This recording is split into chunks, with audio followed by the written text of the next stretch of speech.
Perkenalkan, nama saya Novelia Mawikere, mahasiswi jurusan Matematika, Fakultas Matematika dan Ilmu Pengetahuan Alam, Universitas Negeri Manado. Video ini saya buat untuk memenuhi tugas mata kuliah Sistem Geometri.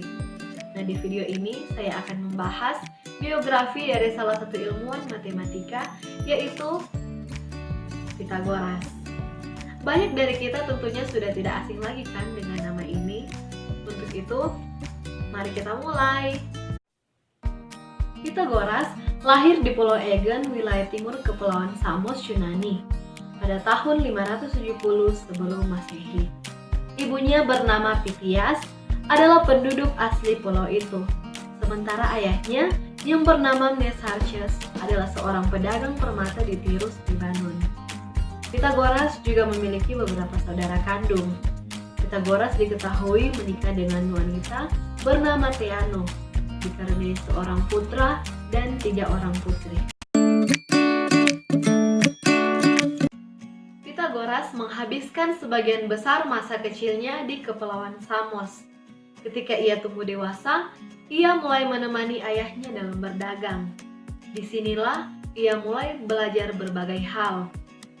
Dia belajar puisi, membaca karya pujangga Homer, dan memainkan musik kecapi. Diketahui juga pada usia 18 tahun, Pythagoras pergi ke kota Miletus untuk bertemu Thales, yang merupakan seorang ahli matematika dan astronomi. Dari pertemuan ini, menimbulkan minat Pythagoras dalam ilmu pengetahuan, matematika, dan astronomi.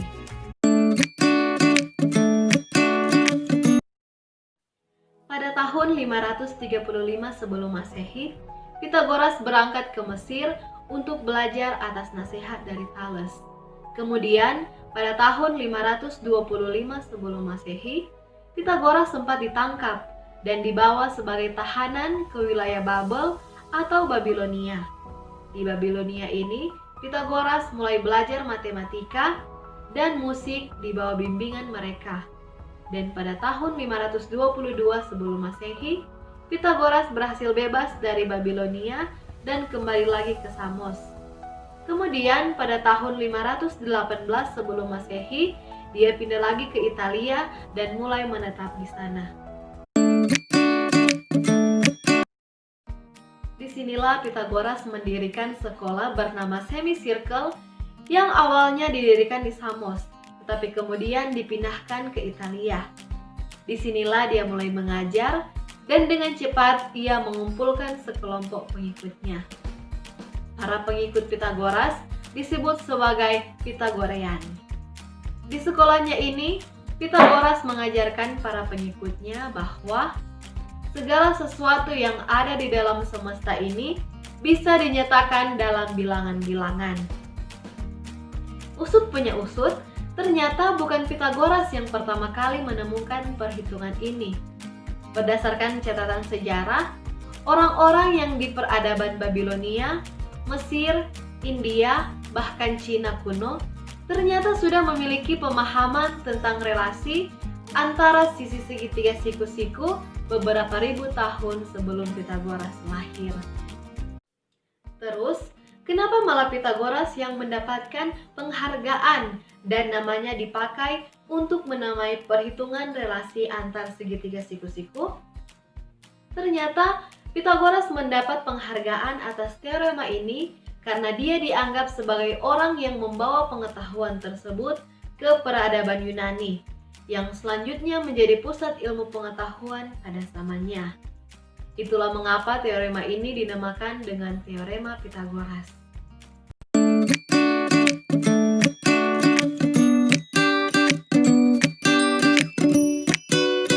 Sebagian besar dari kita pasti telah mengetahui rumus Pythagoras, yaitu A kuadrat tambah B kuadrat sama dengan C kuadrat. Nah, pada saat ini kita masuk dalam pembuktiannya. Misalkan kita punya gambar seperti berikut ini. Maksud dari gambar ini adalah kita diberikan 4 segitiga siku-siku yang identik, di mana keempat segitiga siku-siku tersebut disusun sedemikian rupa sehingga membentuk suatu persegi besar dengan sisi A tambah B dan sebuah persegi putih dengan sisi C di dalam persegi besar tersebut. Sekarang kita akan mengatur letak segitiga siku-sikunya sedemikian rupa, sehingga kita mendapatkan dua buah persegi dengan sisi A dan sisi B. Caranya adalah kita geser segitiga siku-siku berwarna hijau tua dari kanan bawah ke kiri atas, sehingga dia menempel ke segitiga siku-siku berwarna biru muda. Kemudian kita geser pula segitiga siku-siku berwarna biru tua dari kiri ke kanan dan segitiga siku-siku berwarna hijau muda dari atas ke bawah. Sedemikian rupa sehingga keduanya saling menempel. Dari proses tersebut, kita mendapatkan gambar sebagai berikut. Dari kedua gambar tersebut, terlihat bahwa kita hanya menggeser segitiga siku-siku yang berwarna biru tua, hijau tua, dan hijau muda. Itu berarti luas persegi luar dengan sisi A tambah B, baik sebelum maupun sesudah pergeseran segitiga siku-siku adalah sama besar. Secara matematis, kita bisa bilang bahwa luas persegi sesudah sama dengan luas persegi sebelum, atau A kuadrat tambah B kuadrat tambah 4 kali luas segitiga sama dengan C kuadrat tambah 4 kali luas segitiga.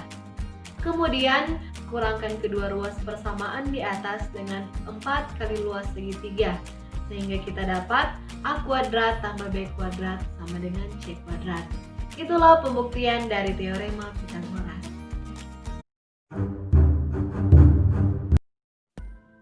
Walaupun Pythagoras sangat sukses dalam teoremanya dan memiliki banyak pengikut, namun nyatanya dia juga memiliki banyak musuh.